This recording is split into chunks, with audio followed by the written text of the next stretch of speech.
J'ai pas sommeil, non, j'ai pas sommeil. Nous on fait bande à part, c'est le business rien de personnel.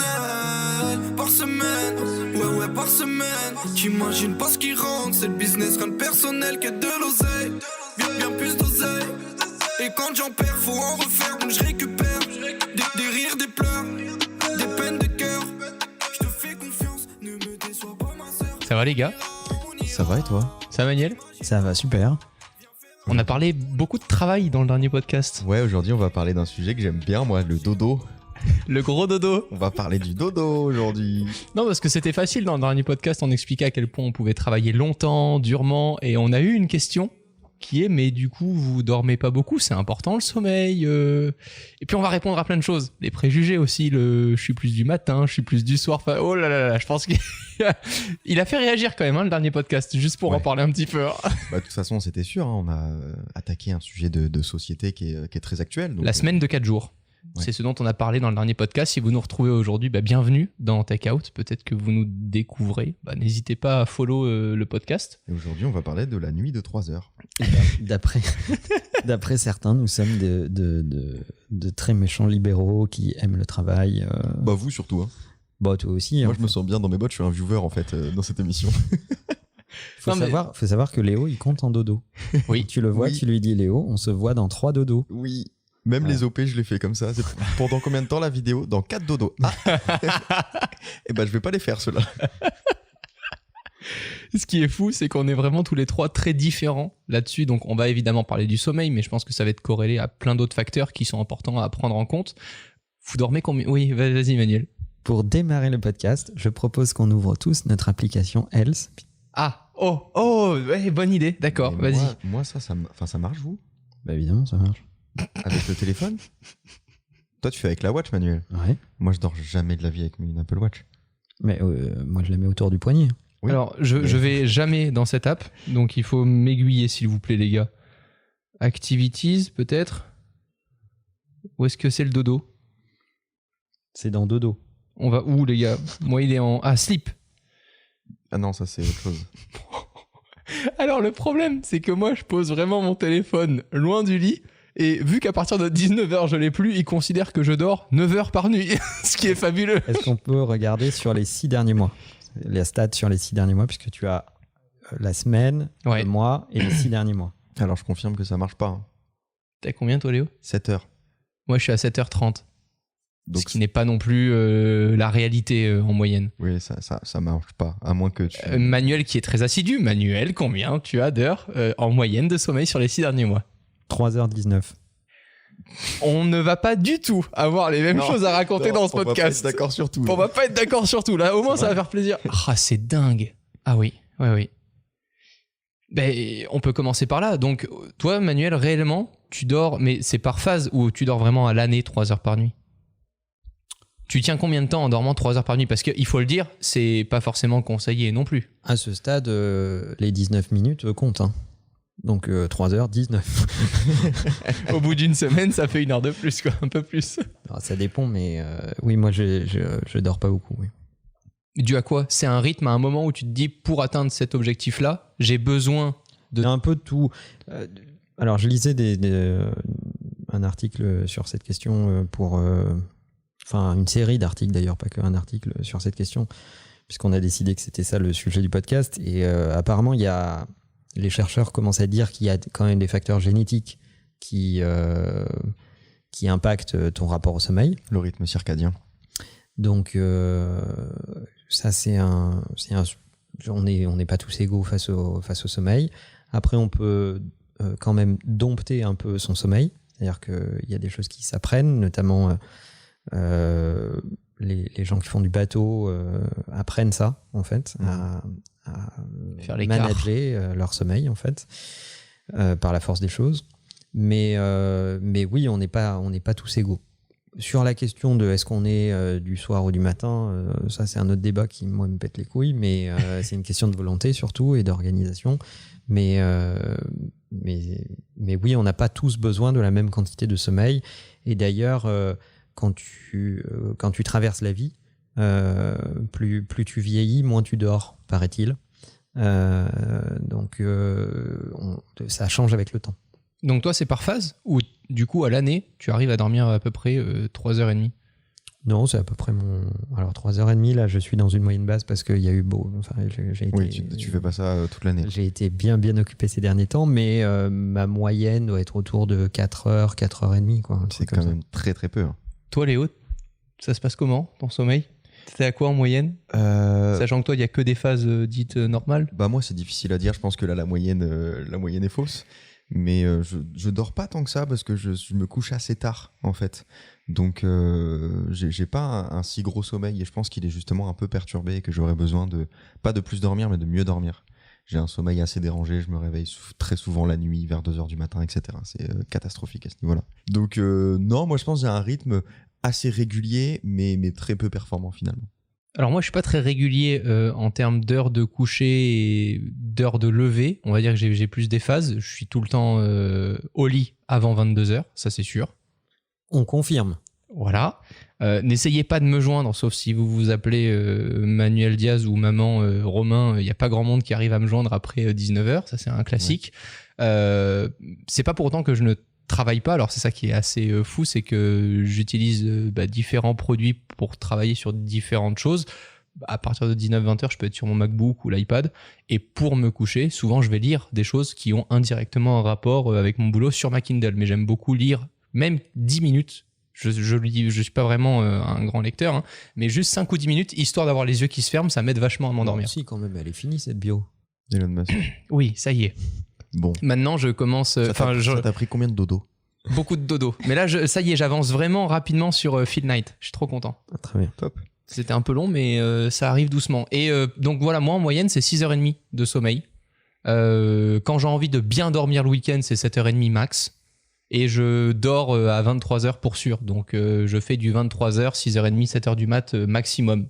Ce qui est un bon rythme, hein, parce que comme tu le disais tout à l'heure, ça dépend vraiment, c'est dans l'ADN, les heures de sommeil dont on a besoin. Alors ça se dompte également, mais il y a des gens qui ont besoin de dormir 8 heures, comme il y a des gens qui peuvent être à 5-6 heures sans problème. En dessous, ça devient dangereux quand même. On peut développer des maladies, des troubles de la concentration, de la mémoire, etc. Donc il faut éviter d'être à 3 heures toute l'année, ça me semble assez dangereux. C'est pour ça que Manuel est un peu taré?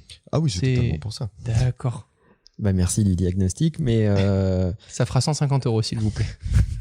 Par contre, ce qui est intéressant, c'est de se dire, ok, bon, imaginons que tu aies besoin de 7 heures de sommeil, par exemple. La question, c'est comment tu les répartis. C'est ça qui est intéressant. Et moi, ce que j'aime beaucoup dans la société japonaise, par exemple, c'est que il y a la culture de la sieste réparatrice. Ça, c'est ouf.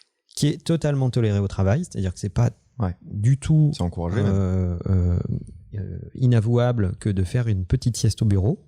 Tu te feras pas engueuler, en fait.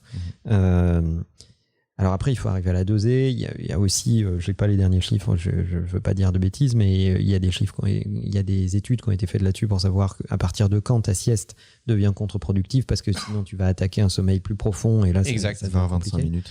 Donc j'encourage les gens qui ont souvent besoin de 6 ou 7 heures de sommeil, ce qui est beaucoup quand même.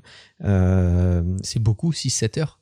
Ouais, c'est beaucoup. Ah ben là, les gens qui... Enfin, je sais rien. C'est une moyenne basse, hein, 6. Ah ouais. Parce que pour ceux qui nous écoutent, vous allez sûrement réagir avec le hashtag takeout, mais vraiment, ne serait-ce que 6h30, 7 heures de sommeil, pour les gens, c'est très peu, hein, la moyenne, de ce que je vois. La moyenne, c'est 8 heures, en général. Eh bien, 8 heures, admettons. Alors, on va rendre les choses matérielles. Mets-toi dans ma peau et prenons une moyenne haute. Donc là, ok, 3h19, c'est pas beaucoup, mais prenons 4 heures. Ça veut dire que si je me couche à minuit, je me réveille à 4 heures. Ouais. Voilà. Si tu veux bien comprendre comment est structurée ma vie, c'est comme ça. En moyenne, je me couche à 1 heure et je me lève à 5 heures. Ça, c'est très bien. Voilà. Ça, c'est vraiment grasse matinée. Mais si tu dors. Oui, c'est un rythme aussi, week-end compris. On ne l'a pas dit aux gens, mais là, ce qu'on dit là, toi, Léo, c'est week-end compris. Parce que moi, c'est week-end compris, hein, 6h30, 7h. Oui, moi, ça change pas trop, en fait. Sauf si je me suis mis une grosse race la veille. Sinon, ça change pas trop. Mais pour revenir à ce que je disais, la question de la répartition de ton sommeil est un sujet. C'est-à-dire que si tu veux gagner un peu de temps sur ta nuit et te lever un peu plus tôt pour faire des trucs de l'ordre du Miracle Morning ou autre, c'est-à-dire écrire, te concentrer, lire, faire du sport ou d'autres sujets. Te branler. sans commentaire. Je pense que la question de comment tu répartis même tes 8 heures nécessaires est une première source de solution. C'est-à-dire que tu peux aller chercher un petit sommeil réparateur pendant la journée à d'autres moments, sur les temps de transport, il y a plein de moments où on peut gagner un peu. Bah surtout, ce qu'il faut comprendre, c'est que toi, quand tu dis que tu vas te coucher à 1 heure, tu dors à 1 heure en fait. C'est-à-dire que tu vas pas être pendant 45 minutes à scroller Twitter ou à regarder Netflix en essayant de ça dormir. n'existe pas. Ça. Donc en fait, tu as un sommeil qui paraît court, mais qui finalement est hyper optimisé. C'est-à-dire que tu t'endors à 1 heure, tu te réveilles à 5 heures, terminé. Tu passes pas 1 heure dans le lit, etc. Donc tu as un sommeil qui est hyper défini. Je me couche à 1h moins 10. Je fais la rétrospective de ma journée dans ma tête. À 1h00, je dors.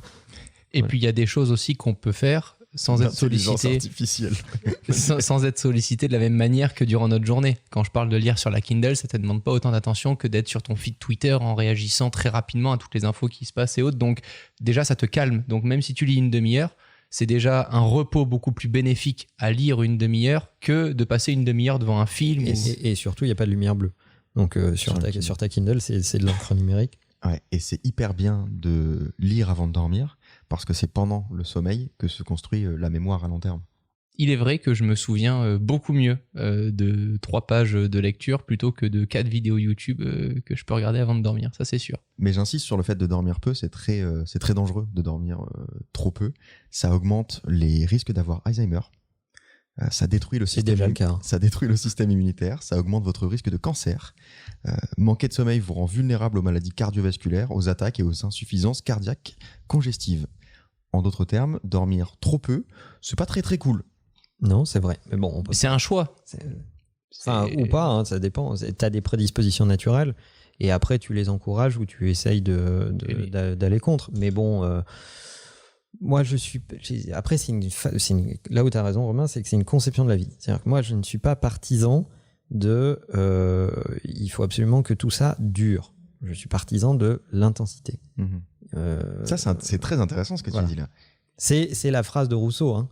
En synthèse, Manuel préfère vivre 50 ans mais à fond et à pleine balle en donnant tout ce qu'il peut donner plutôt que de vivre jusqu'en 120 ans comme un légume qui fout rien et joue au golf toute la journée. Quoi. Je pense qu'il y a plusieurs entre-deux, mais c'est bien. On n'aime pas les entre-deux dans ce podcast. T'as un parti pris qui est assumé.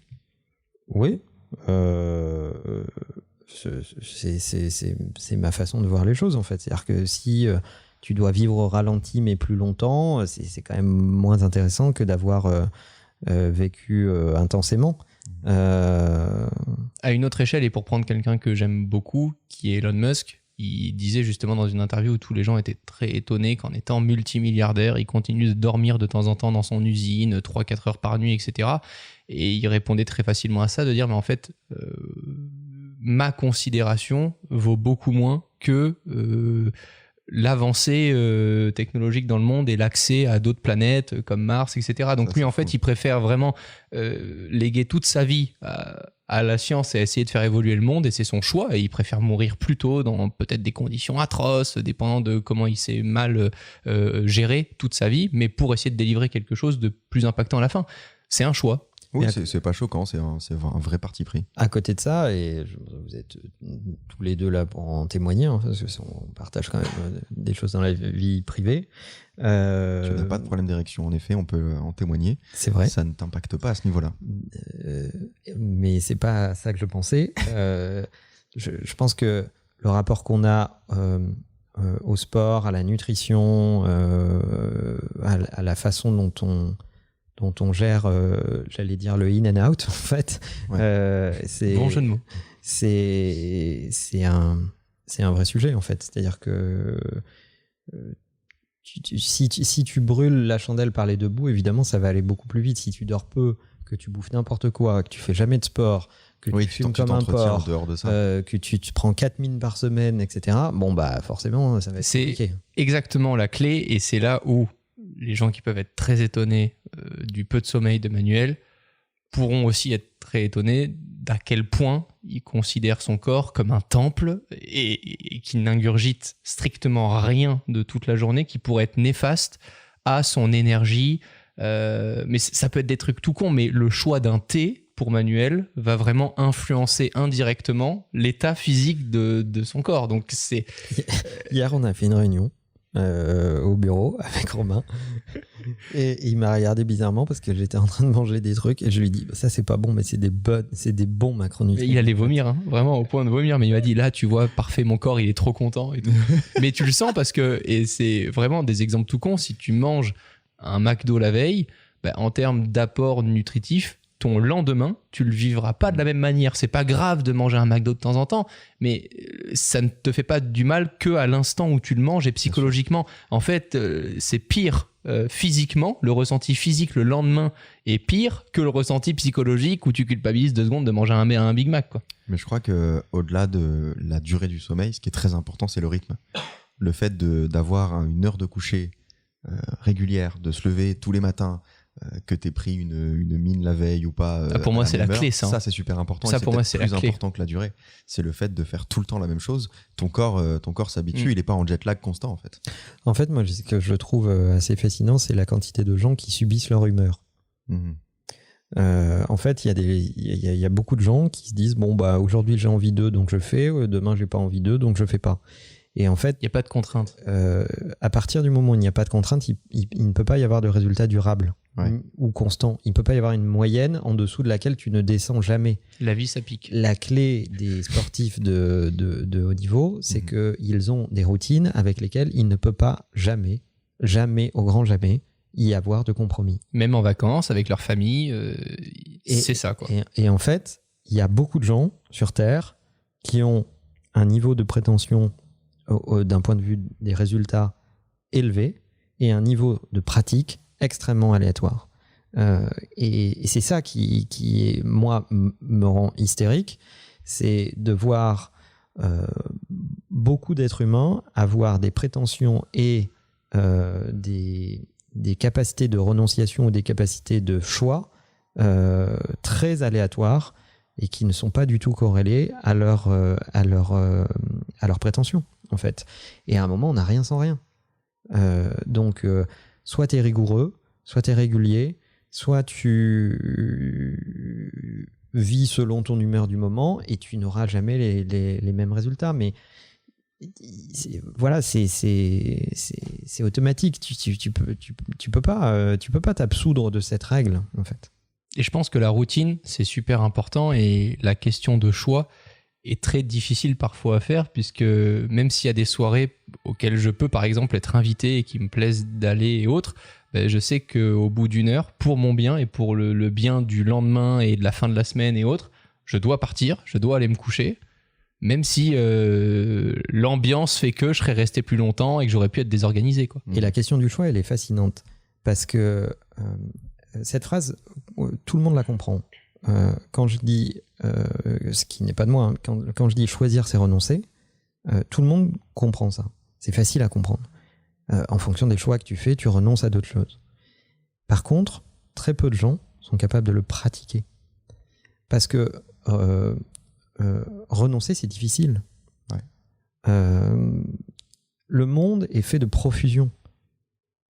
Et tu as ce fear of missing something qui existe et tu te dis ah mais merde, est-ce que j'ai pas fait des choix trop tôt dans ma vie, est-ce que j'étais trop jeune pour ceci ou est-ce que j'étais trop vieux pour cela, etc. Tu vois, moi j'ai croisé des tonnes de gens dans ma vie qui m'ont dit mais toi t'as créé ta première boîte à 18 ans, est-ce que t'étais pas trop jeune, est-ce que t'as pas raté ta jeunesse, ah ouais mais ça évidemment qu'on le dit bien sûr et je leur dis mais peut-être.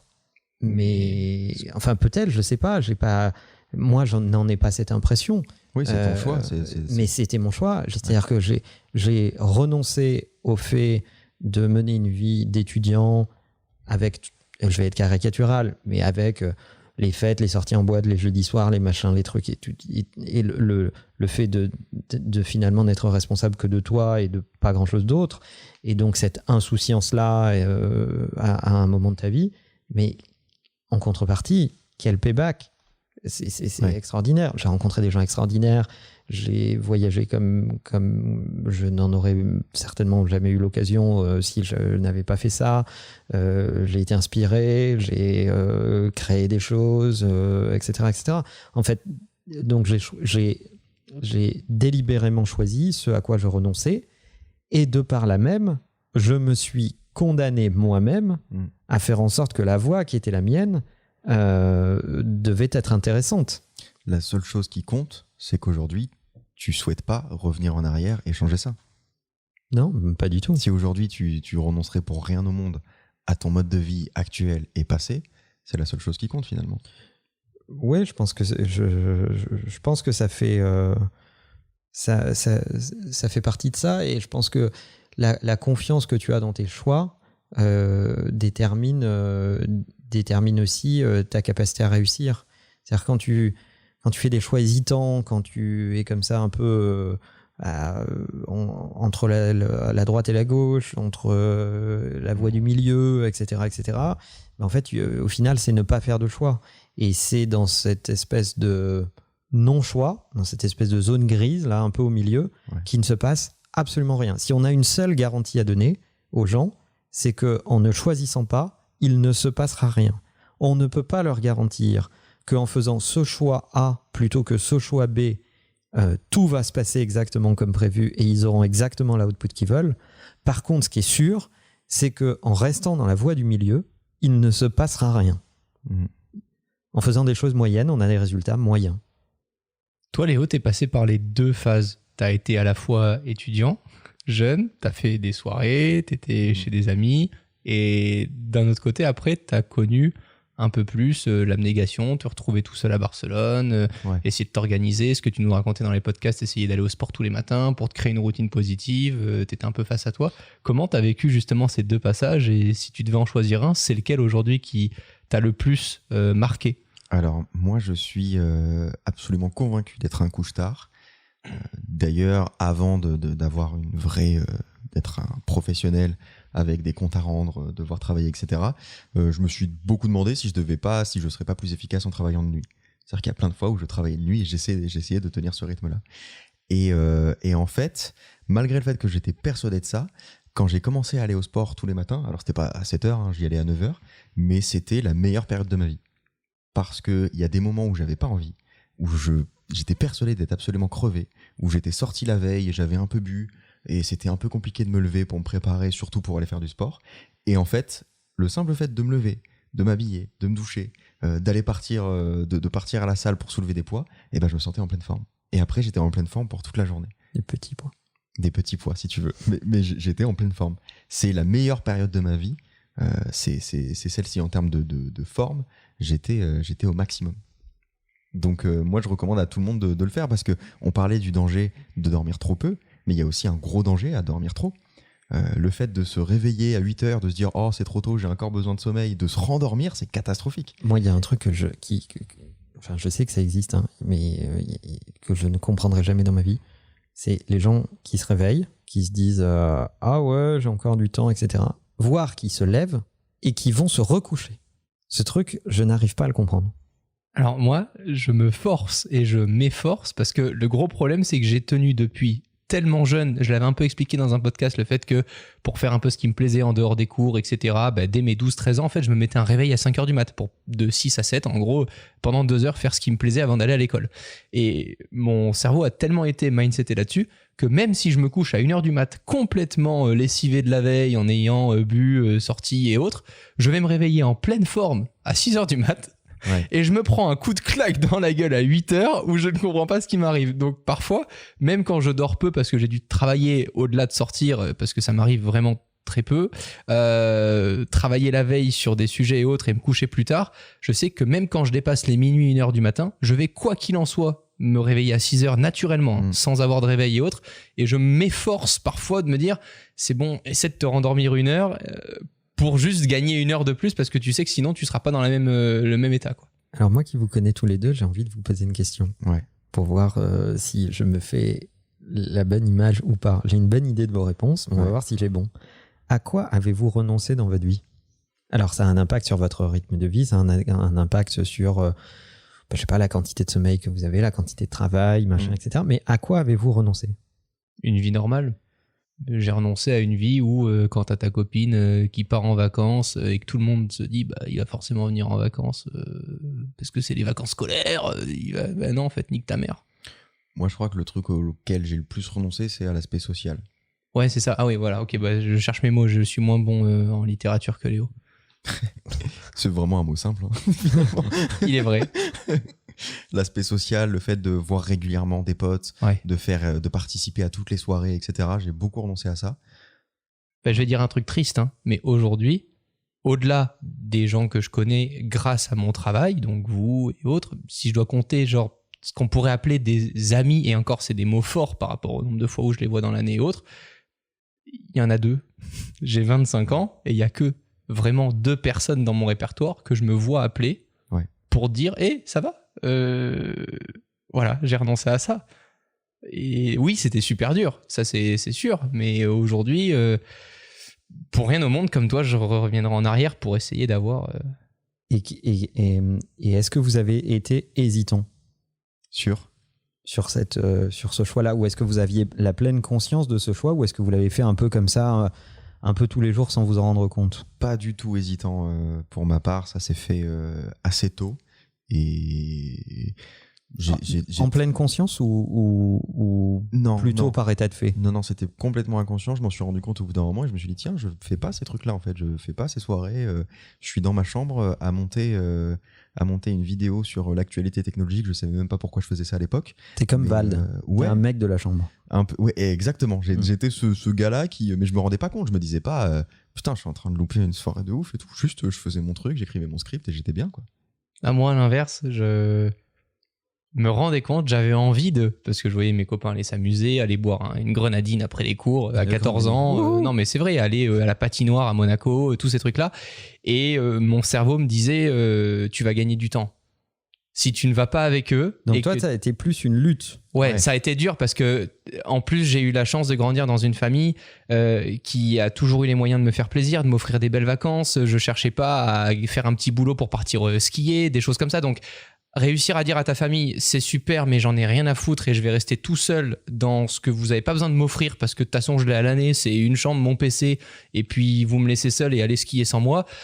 C'est super dur parce que d'un, tu dois lutter contre toi, mais en plus de ça, tu dois expliquer aux autres que tu le fais alors que tu es le seul à comprendre un petit peu pourquoi sans vraiment le savoir. Surtout à l'époque, c'était difficile. Ah ouais. Moi, quand je disais non aux soirées, je disais jamais que c'était pour écrire. Je vous prends un exemple. Qu'elle allait faire 100 vues et que personne comprenait. Et alors, ce qui est intéressant, je continue mon cheminement, c'est que est-ce que vous vous disiez je rate un truc parce que à cette époque, vous n'aviez pas encore le payback. C'est-à-dire, vous n'étiez pas qui vous êtes aujourd'hui, vous ne faisiez pas les vidéos que vous faites aujourd'hui, vous n'aviez pas la communauté que vous avez aujourd'hui. Donc en fait, t'investis sans aucune garantie de résultat, en fait. Mais moi, j'investissais pas, en fait. Moi, oui. Je suis un peu un handicapé social à la base. Oui. C'est-à-dire que la meilleure compagnie, c'est moi-même. Donc j'étais très content de faire ces soirées-là où j'étais tout seul avec mon cerveau et on créait des trucs. Mais j'adore les gens, j'adore passer des temps avec les gens. Attention, pas déformer mes propos. Mais c'est vrai que plutôt que de faire des soirées en boîte qui me plaisaient un peu moins, je préférais rester chez moi, pas développer ces relations-là et juste faire mon truc où je raconte que Facebook, ils vont sortir une nouvelle application. J'étais content de faire ça. Meta, tu veux dire? Meta. Et toi, Romain? Intéressez-vous à Meta, hein, juste pour la vanne. Dans 20 ans, vous passerez pour des has-beens comme nos parents avec Facebook. Voilà, c'est dit, on se retrouve dans 20 ans. Moi, c'est encore une fois, c'est rigolo. C'est vraiment l'inverse de Léo. C'est que je suis très sociable. Tu me mets dans une soirée, je parle avec des gens que je connais pas, j'ai pas de problème, je m'intéresse aux autres même s'ils me racontent de la merde, je souris toujours, je suis très content d'eux. Mais j'avais vraiment le sentiment que si je faisais comme tout le monde, j'allais avoir le même résultat que tout le monde. Là, on parle du sommeil. Et le sommeil, pourquoi je vous amène sur le choix? Parce que je pense qu'effectivement, on a tous un rapport à notre temps de repos, c'est-à-dire à notre temps non travaillé ou de non-distraction ou de non-socialité, etc. Bon, peu importe ce qu'on fait avec notre temps. Mais en tout cas, le sommeil, c'est un moment où on ne dispose pas de notre temps. Contrairement au moment où on est éveillé, qui est un moment où on dispose de notre temps, et à ce moment-là, ce temps est le reflet de nos choix. Je suis pas d'accord. Ah. Parce que dépendant de ce que tu fais, tu peux faire beaucoup de choses pendant que tu dors. Si tu arrives à correctement prévoir pour qu'il se passe des choses pendant que tu dors, le monde tourne pendant que tu dors. Donc c'est juste que t'as pas prévu. Ailleurs dans le monde, tu veux dire? Oui. Ouais, mais on n'en est pas là. On va rester à un niveau basique. Léo, lève le doigt. Tu peux te rendormir et rêver ta vie ou te lever et vivre tes rêves. Merci. L'avenir appartient à ceux qui se lèvent à l'heure où je me couche. Vous en avez d'autres On est bon, Vous avez Léo? été sur vas-y, citation Manuel, pour les nuls? Vas-y, on t'écoute. Ok. Et donc, il y a le moment où tu disposes de ton temps, et donc le moment où tu disposes de ton temps, ce temps est révélateur de tes choix, et le moment où tu ne disposes pas de ton temps, c'est un moment biologique, et c'est comme ça. Sur la somme de ta vie, il y a un moment il y a ce moment de sommeil qui, cumulé, va t'échapper. Alors, il est nécessaire. Il permet à ton cerveau de se ressourcer, de synthétiser des idées, de faire des connexions entre certaines idées, de rêver, de s'abandonner, etc. Je ne dis pas qu'il est inutile. Je dis juste qu'il n'appartient pas à tes choix. C'est juste biologiquement, on est construit de cette façon, en fait. Donc la question des choix, elle me paraît intéressante parce que est-ce qu'il vaut mieux dormir 4 heures et faire de la merde pendant 20 heures ou dormir 8 heures et faire des trucs extrêmement productifs dans le temps qui te reste. C'est ça en fait. C'est que moi je sais que le sujet. Je sais que si je dors 4 heures, ça va pas beaucoup plus m'avancer que si je dors 8 heures en fait. Je sais que moi je vais être fatigué et de toute façon je vais pas faire 20 heures de travail très productif. Mais c'est très personnel. C'est une question de rythme et de choix. Pourquoi je dis ça? Parce qu'il y a beaucoup de gens qui ont écrit ou vendu des livres à grand succès sur canaliser votre temps de sommeil, calez-vous sur les modèles à la Tim Cook. Tim Cook, il dort très peu. On le dit pas assez, mais il dort aussi très peu. 4h30, je crois. Essentiellement. Comment? Quoi? 4h30, je crois. Ouais, c'est ça. Et donc voilà. Mais la réalité, c'est qu'il est peut-être plus intéressant de se poser des questions sur qu'est-ce que vous faites du temps dont vous disposez, plutôt que d'essayer de contrôler un paramètre qui, certes, peut être un peu optimisé, mais qui est quand même très dicté par des paramètres que tu ne maîtrises pas, qui sont ta génétique, et qui vont certes évoluer avec le temps. Quand tu vas au fur et à mesure de ta vie, plus tu vas vieillir, moins tu vas dormir. C'est un fait, mais ça va prendre quand même beaucoup de temps. Mais ce qui est vraiment important, en revanche, c'est le rythme. Ouais. Et c'est de s'en tenir à une routine. Exactement. Et donc, on pourrait être là en train de dégrainer des conseils pour vous dire gagnez sur votre temps de sommeil, faites une petite sieste, etc. Oui, vous allez pouvoir aller grappiller quelques pourcents de performance, mais est-ce qu'on s'intéresserait pas plus à ce que vous faites pendant le temps où vous êtes réveillé, et à partir de là, mettez-y là toute la rigueur qu'il faut y mettre. Et la rigueur qu'il faut y mettre, c'est assumer ses choix, connaître ses renoncements, faire face à ses difficultés, être capable de comprendre que notre cerveau nous précipite systématiquement dans les choses les plus simples, et qu'il faut lutter contre son cerveau. Je relisais il n'y a pas longtemps Mel Robbins qui parle justement de notre cerveau qui est fait pour nous précipiter dans la facilité systématiquement, et je pense que l'essentiel de la conversation est là-dessus. Comment, dans le temps qu'on a de disponible et d'éveillé, on essaye de pratiquer l'excellence le plus longtemps possible. D'ailleurs, j'avais envie de vous partager la routine de l'athlète de 43 ans le plus en forme de la planète, à savoir Cristiano Ronaldo. Parce que tout à l'heure, tu parlais beaucoup, Manuel, de faire de courtes nuits suivies de siestes. Ronaldo, qui est très en forme, qui a le corps et l'énergie d'un footballeur de 20 ans, il a une routine très particulière, c'est-à-dire qu'il ne fait pas de nuit de 8 heures en effet. Il fait 5 siestes par jour de 90 minutes, ce qui équivaut au total à 7h30. Ça vous évoque quoi, ce mode de vie ? C'est une vraie gestion, et je pense que tu as besoin de gens autour de toi pour vivre normalement. Toi tout seul, mener les objectifs qui mènent, t'arrives pas. C'est parce que tu as une équipe autour de toi que ça te permet, toi, de faire le choix de prendre ce temps-là. Disons que pour la plupart des gens, ils doivent composer avec la vie et leur environnement. Ronaldo, C'est impossible, oui. C'est pas la tout vie à fait qui comme ça. compose avec lui. son environnement s'adapte à lui. en fait. Ce mode de vie est recommandé pour des athlètes de haut niveau. Donc c'est effectivement très particulier. Mais c'est fou. Mais moi, ce que j'adore chez Ronaldo, alors je ne connais rien en foot, hein, et, comme chacun le sait, mais ce que j'aime beaucoup chez Ronaldo, c'est son côté extrêmement méthodique, extrêmement machine, extrêmement rigoureux. Quand tu vois le rapport qu'il a avec ses enfants, le fait qu'il leur apprend comment bien se nourrir, comment avoir une pratique sportive, comment être rigoureux dans l'atteinte de ses objectifs, comment les visualiser, comment s'organiser, etc. Tu te dis, ce mec a compris que certes, il y a le talent, mais entre tous les gens talentueux du monde, ce qui va les différencier, c'est le travail et la méthode. Et au bout d'un moment, si tu ne t'appuies que sur ton talent inné, quel qu'il soit, tu peux avoir un don, tu peux être un peu plus doué que la moyenne, etc. Le talent sans méthode et sans travail, c'est qu'une mauvaise habitude. La meilleure preuve ici publique, c'est quand même Léo, qui a quand même un certain talent d'écriture et qui, jusqu'à ce qu'il ait une méthode de travail, n'exploitait pas son talent comme il le fait. Actuellement, je suis à 10%. Bon. Eh ben, on a l'impression d'être en 2022. Un autre de ses talents, c'est la modestie. Merci les gars, c'était super intéressant. Ouais, j'ai hâte d'entendre les gens, enfin de lire les gens sur ce sujet, parce que je trouve qu'il est passionnant. Et je pense qu'on a tous des rythmes un peu différents. Donc j'ai hâte de vous lire sur le #takeout. Et je pense que le sommeil n'est qu'un prétexte, en fait. La question, c'est qu'est-ce que vous faites de votre vraie vie tous les jours. La bise. À très vite. Bye bye. Mais ce soir j'ai pas sommeil, je pense qu'à l'oseille vaut plus d'oseille que de l'oseille. J'ai pas sommeil, je pense qu'à l'oseille vaut plus d'oseille que de l'oseille.